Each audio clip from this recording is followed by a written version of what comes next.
Hello guys, welcome back to my channel earth mom reactions. मैं हूं ज्योति और welcome है आप सभी का मेरे चैनल में नए हैं तो मेक श्योर चैनल को सब्सक्राइब ज़रूर कीजिए। वीडियो पसंद आई तो लाइक भी करिए। कमेंट सेक्शन में कमेंट करके ज़रूर बताइए कि आप सबको मेरा वीडियो कैसा लगा।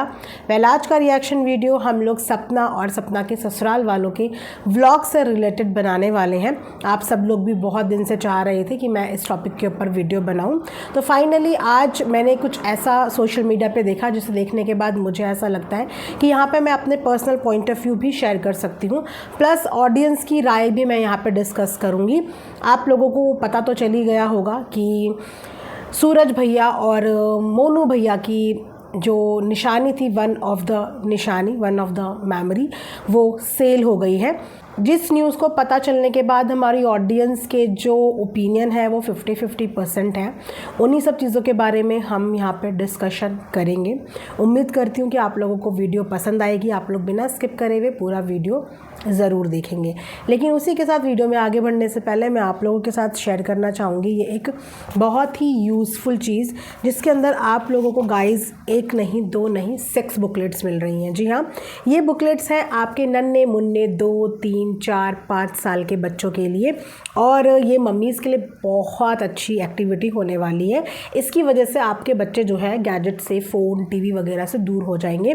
और इन बुक्स के अंदर आप लोगों को animals name, birds name, numbers name, letters name, vegetables name, ये सब कुछ मिलने वाला है। प्लस छोटी छोटी सी स्मॉल बुक्स हैं जो कि बच्चों के हाथ में भी बहुत आराम से आ जाएंगी।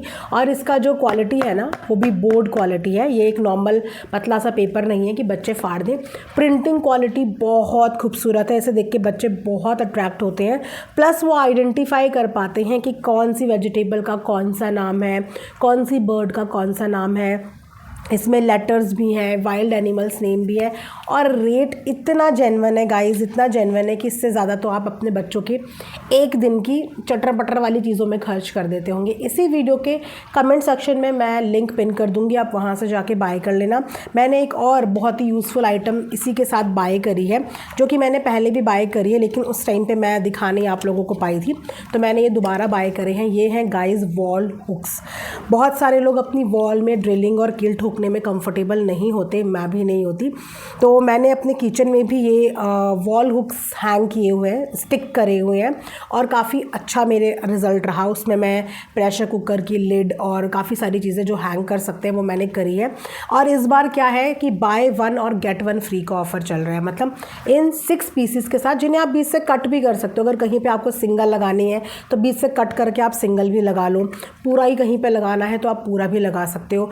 आपका बाथरूम हो गया, वॉर्डरोब के अंदर हो गया, वॉल में हो गया, किचन में हो गया, तो बाय 1 गेट 1 फ्री। और इसके रेट भी इतने अमेजिंग है, मतलब इससे सस्ता कुछ नहीं मिल सकता। ये भी मैं इसी के साथ कमेंट सेक्शन में पिन कर दूंगी। एक बार क्लिक करके कुछ देखो ना देखो, पर इनके रेट ज़रूर आप देखना, क्योंकि जिस वक्त पे मैंने मंगाए थे उस वक्त पे रेट इतने ज़्यादा नीचे नहीं आए थे, बट इस वक्त पे रेट काफ़ी डाउन चल रहे हैं, तो यहाँ पे आप देख लेना। प्लस अगर आप लोगों को कमेंट सेक्शन में नहीं मिलता है तो एक बार चैनल का कम्युनिटी पोस्ट चेक कर लेना। वहाँ पर मैंने और भी कई सारे समर्स के प्रोडक्ट्स डाले हुए हैं जो अगेन बहुत ही पॉकेट फ्रेंडली है।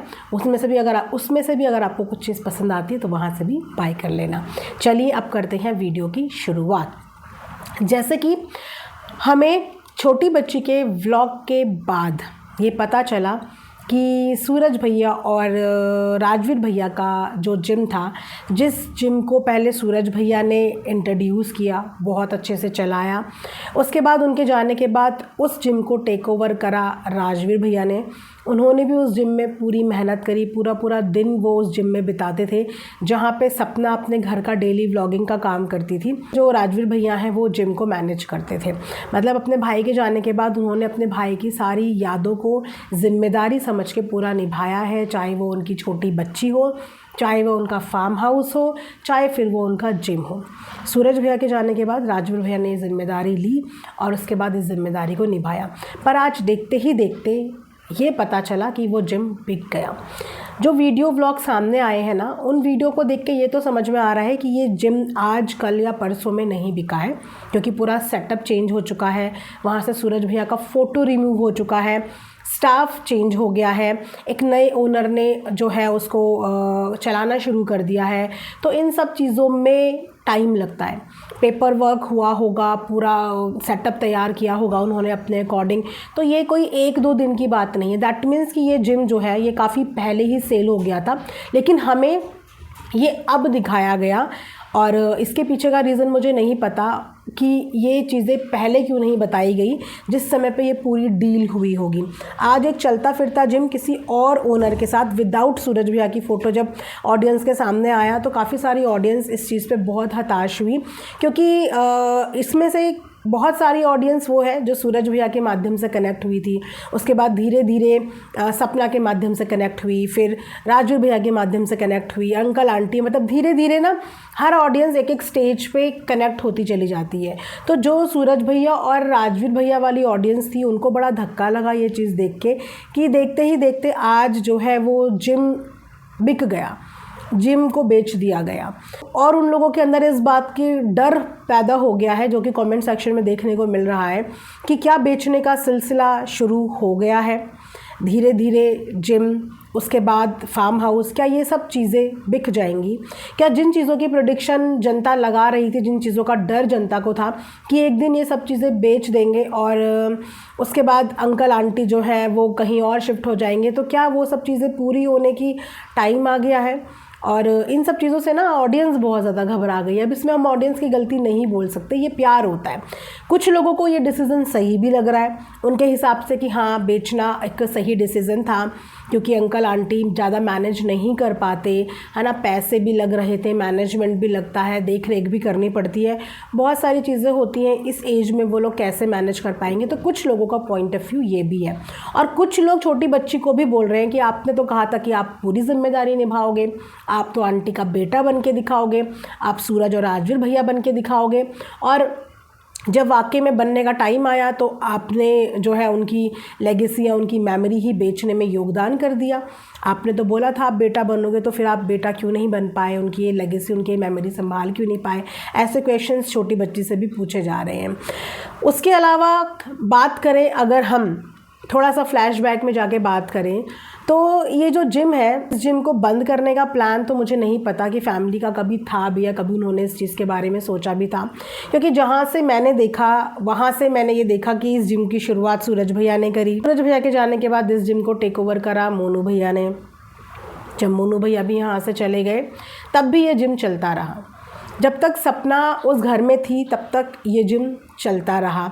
कभी कभी सपना जाती भी थी, जिम दिखाती भी थी, वहाँ पे कभी कभी वर्कआउट करते हुए भी नज़र आ रहे थे, लेकिन जिम को बेचना है, जिम को बंद करना है, ये बात तब तक हुई ही नहीं जब तक सपना वहाँ पे थी। इसका मतलब कि खर्चा तो तब भी लग रहा होगा और मैनेजमेंट में खर्चा आज भी लग रहा होगा।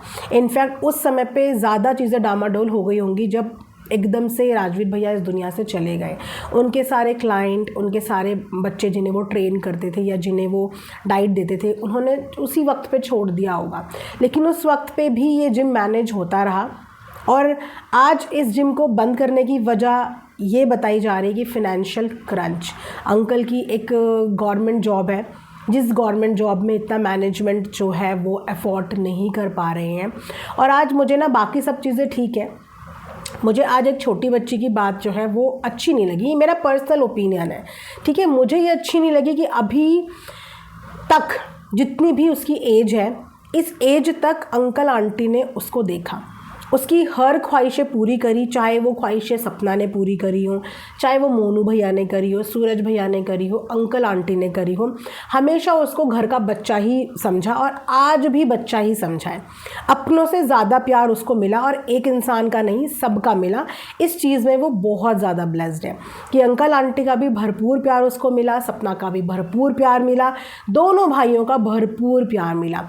छोटी सी 3 साल की बच्ची से लेकर आज उसकी उम्र जितनी भी होगी, 17, 18, 19, आज वो इतने साल की हो गई। इतने साल में उन्होंने उसकी हर खर्चे को बियर किया, पर कभी इस चीज़ को गिनवाया नहीं।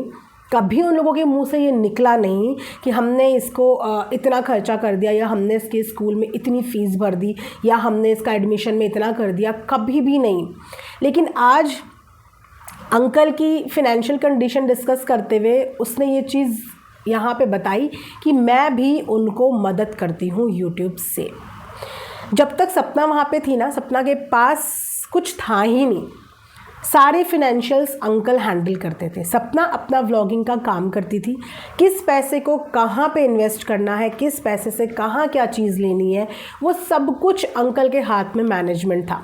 लेकिन सपना ने कभी अपने फिनेंशियल चीज़ें डिस्कस नहीं करी, कितना अंकल को दे दिया, ये सब चीज़ें जब बात बिगड़ी, जब चीज़ें इनके बीच में ख़राब हुई तब ज़रूर सामने आई। लेकिन जब चीज़ें अच्छी थी तब तक कुछ नहीं पता चलता था कि कौन सा पैसा कहाँ आया, किसका पैसा किसके पास आया, सपना ने कितनी मदद करी या सपना ने कितनी मदद नहीं करी। उसने कभी ये चीज़ डिस्कस नहीं करी, ना ही कभी ये चीज़ किसी को भी बताई।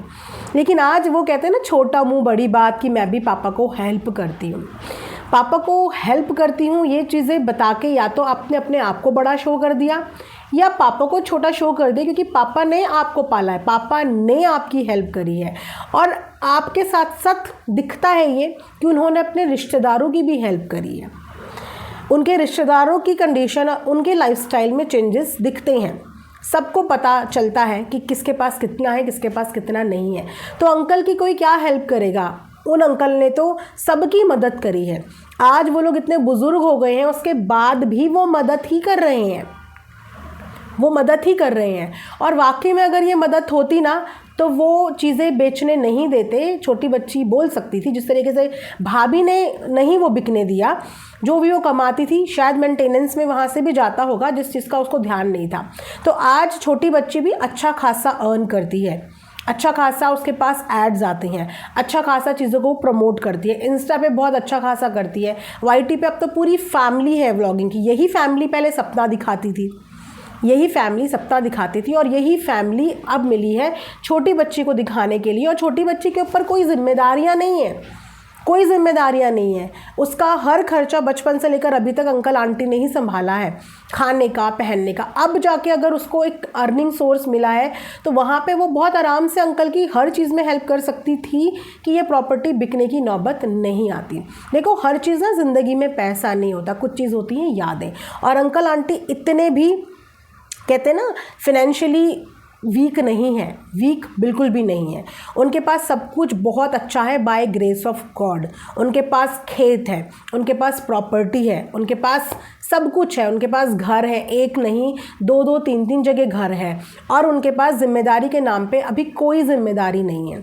अगर वो 2 बच्चियां यहाँ पे होती तब इस बात की टेंशन होती कि हमारे ऊपर 2 छोटी छोटी मासूम बच्चियों की जिम्मेदारी है। लेकिन इस वक्त पे अंकल आंटी जिम्मेदारियों से मुक्त है, उनके ऊपर कोई जिम्मेदारी नहीं है, उनको सिर्फ अपना देखना है और अपना खाना है, बाकी उनके पास सारी कुछ प्रॉपर्टी है। तो वो फिनेंशियली वीक नहीं है, दे आर फिनेंशियली साउंड। उनको पास ऐसी कोई दिक्कत नहीं है, बस चीज़ें मैनेज नहीं की गई, या फिर आई डोंट नो कि इन चीज़ों को लेके फ्यूचर में क्या प्लान्स हैं। क्या वाकई में वही प्लान्स हैं जो प्लान्स पहले डिस्कस हो रहे थे कि अंकल आंटी यहाँ से मूव करने वाले हैं और इसी वजह से 1 बाय 1 ये प्रॉपर्टी सेल हो रही। देखिए, ये सारी चीज़ें ना वक्त बताएगा। हमने सोचा नहीं था कि जिम बिक जाएगा, लेकिन आज सडनली हमारे सामने खबर आती है कि जिम बिक गया है। बेच रहे हैं तक भी नहीं बताया गया, बिक चुका है, उसके बाद ये चीज़ सोशल मीडिया पे आई। तो वी नेवर नो कि बाकी और क्या चीज़ें कब बिक जाएं और उसके बाद हमारे सामने सिर्फ खबर आए। लेकिन मेरा मानना ये है कि जब इंसान के पास पैसों की कोई कमी नहीं होती ना, तो यादों को बटोर के रखना चाहिए। आपको तो बिना बोले वो चीज़ करनी चाहिए कि आपका ये हाथ करे और इस हाथ को पता ना चले। आज सोशल मीडिया पे क्या चीज़ें जाएंगी कि ओ छोटी बच्ची अंकल की हेल्प कर रही है फिनेंशियली, मतलब अंकल इतने लाचार और इतने बेबस हो गए हैं। जिस बच्ची को वो रख के पाल सकते हैं, अपने घर में पूरी आज़ादी दे सकते हैं, कर भी रही थी, तो ये चीज़ें बताने की नहीं होती। जैसे उन्होंने 3 साल से 17-18 साल तक आज तक नहीं बताया, आज तक नहीं गिनवाया, तो उसी तरीके से इसको भी गिनवाने की ज़रूरत नहीं होनी थी। अगर बात उनके बुढ़ापे की ही रही, अगर अंकल से जिम वगैरह मैनेज नहीं हो रहा था, तो इस चीज़ के बारे में वो लोग सपना से भी डिस्कस कर सकते थे। हो सकता था कि सपना इन चीज़ों में अपना कंट्रीब्यूशन दे देती, क्योंकि अल्टीमेटली वो यादें उसके पति की भी थी और छोटे बच्चे हैं उनके लिए भी ये एक मेमोरी हो जाती। इस समय पे आप सोचिए कि एक परिवार जिसके पास अभी सब कुछ है, घर है, सब कुछ उनके पास ही है, सोना चांदी गहने सब कुछ है, और अभी जिम्मेदारी के नाम पे उनके पास कुछ नहीं है। उन लोगों की फ़ाइनेंशियल कंडीशन आज यहाँ पे डिस्कस करी जा रही है। तो 1% आप ये सोचिए कि सपना की क्या होगी। जिसके पास कोई फिक्स्ड इनकम नहीं है, जिसके पास कोई प्रॉपर्टी नहीं है, जिसके पास लेगेसी में उसको कुछ भी नहीं मिला। सब चीज़ें अटकी हैं जब बच्चियाँ 17-18 साल की होंगी, जब बच्चियाँ 17-18 साल की होंगी, सब चीज़ें बाद में अटकी हैं। उसकी फ़ाइनेंशियल कंडीशन कैसे वो मैनेज कर रही होगी? वो तो एक नहीं, दो नहीं, अपने पूरे परिवार को पाल रही है, मायके के परिवार को भी, अपनी दोनों बच्चियों को भी। उस लड़की ने ज़ीरो से शुरुआत करी है, ज़ीरो से। सोचिए कि उसके पास तो कोई हेल्प करने के लिए भी नहीं है। वो जितना कमा पाती है इसी सोशल मीडिया की बदौलत कमा पाती है, और अब तो उसके व्यूज़ भी ज़्यादा नहीं आते, कंटेंट भी ज़्यादा नहीं चलता। किस तरीके से वो चीज़ें करती हैं, कुछ अलग, कुछ नया दिखाने की कोशिश करती है, कुछ अपने आप को अपग्रेड करने की कोशिश करती है, कंटेंट के लिए इधर भागती है, उधर भागती है। उसके बाद भी उसको क्या मिलता है? ट्रोलिंग। ऐसे पहन रही है, ऐसे घूम रही है, ऐसे चल रही है, ऐसे खा रही है, जब देखो घूमती रहती है। क्या घर में बैठे बैठे उसकी वीडियो को आप लोग एंजॉय कर लोगे? कितना चल जाएगा?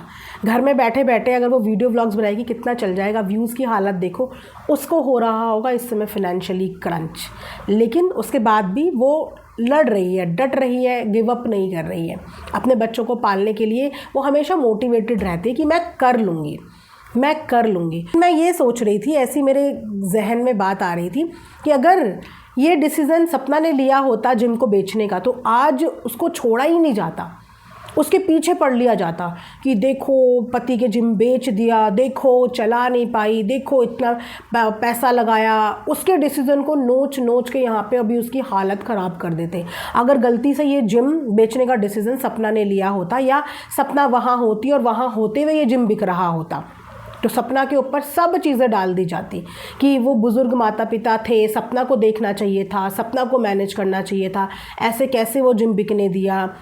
और अगर वो जिम सपना के पास होता और सपना बेच रही होती, मान लो उसके हिस्से में आ जाता, उसको मिल जाता कि तुम्हारे पति का जिम था, ये तुम्हारा ही हुआ, तुम्हारे बच्चों का ही हुआ, इसको तुम मैनेज करो। अगर ये जिम दे देते उसको, था तो उसके पतियों की प्रॉपर्टी, वो उसको दे देते, बोलते कि तुम इसे मैनेज करो, और ये बेचने का डिसीज़न अगर सपना ले लेती, तो क्या उसको भी इसी तरीके से जीने दिया जाता? नहीं, बिल्कुल अलग सिचुएशन होती कि इसने जिम बिकवा दिया, ये पति का जिम नहीं चला पाई, इसने तो बेचना शुरू कर दिया। कितना डिफरेंस होता है एक औरत जब कोई फ़ैसला लेती है और जब आदमी कोई फ़ैसला लेते हैं, बहुत ज़्यादा डिफरेंस होता है। वेल, कोई बात नहीं, जिनकी वो चीज़ थी उन्होंने इस चीज़ को बेचना अगर सही समझा तो वो उनकी लिए अच्छा ही होगा, उन्होंने अपने हिसाब से डिसीज़न ही लिया होगा। या फिर अगर इनसे मैनेज नहीं हो रहा था तो एक बार सपना को इन्हें बोलना चाहिए था कि जिम हमसे मैनेज नहीं हो रहा है, अगर तुम आगे से मैनेज कर सकती हो तो तुम जिम ले लो और आगे इसकी मेंटेनेंस वगैरह देख लो। हो सकता है कि वो मेहनत करके या किसी भी चीज़ करके उस जिम को आगे बढ़ा लेती या उसको बंद नहीं करती। और अगर वो भी बोल देती कि मुझसे मैनेज नहीं हो रहा है तो ये म्यूचुअली डिसीज़न हो जाता, राइट। लेकिन उसे बेचने से पहले, उसे बंद करने से पहले एक बार एक सेकंड थॉट भी लेना चाहिए था, एक रास्ता ज़रूर देखना चाहिए था कि अगर अंकल आंटी से नहीं हो पा रहा था तो कैपेबल हो गई हैं इस समय पे छोटी बच्ची भी, काफ़ी ज़्यादा कैपेबल हो गई हैं, बहुत अच्छा उनका काम चल रहा है जो कि दिखता है, उससे भी मेंटेन नहीं हो रहा था तो दोनों मिलके आधा आधा करके मेंटेन करते। लेकिन एक बार सपना से ज़रूर इस बारे में बोलती, क्योंकि वो यादें उन बच्चों के लिए भी थी। उन बच्चों को भी बड़े होकर देखने को मिलता कि ये हमारे पापा का जिम है, ख़ास करके आरू को, क्योंकि आरू बहुत छोटी थी जब सूरज भैया चले गए थे। यादों के नाम पे उसके पास कुछ भी नहीं है, तो वो जिम उसके पापा की लेगेसी थी आरू के लिए, जो कि आगे चल के शायद उसकी one of the best memory भी बन जाती। लेकिन आई डोंट नो कि चीज़ें क्या हो रही हैं, क्या नहीं हो रही हैं। ऐसा ना हो कि जितनी चीज़ें पीछे हुई हैं वो सच होती हुई नज़र आए, कि धीरे धीरे करके सब कुछ बिक जाए और लास्ट में अंकल आंटी के पास भी कुछ ना बचे। क्योंकि वक्त बहुत बलवान भी होता है और वक्त बहुत अच्छे अच्छे और बुरे बुरे दिन भी दिखा देता है, राइट। वेल, चलिए इसी के साथ ये वाला वीडियो मैं यहाँ पे एंड करती हूँ। आप ज़रूर अपना ओपिनियन बताना कमेंट सेक्शन में, क्या लगता है आप लोगों को कि ये जिम को बेचकर अंकल आंटी ने सही डिसीज़न लिया, या फिर अगर उन लोगों से ये जिम मैनेज नहीं हो रहा था तो उन्हें एक बार सपना को इस मैनेजमेंट के बारे में बताना चाहिए था, या फिर उसको हैंड ओवर कर देना चाहिए था। हो सकता कि वो आगे चल के इस जिम को मैनेज कर लेती। Right? Please do comments in the comment section. मिलेंगे नेक्स्ट वीडियो में, अपना ढेर सारा ख्याल रखिए। Thanks for watching.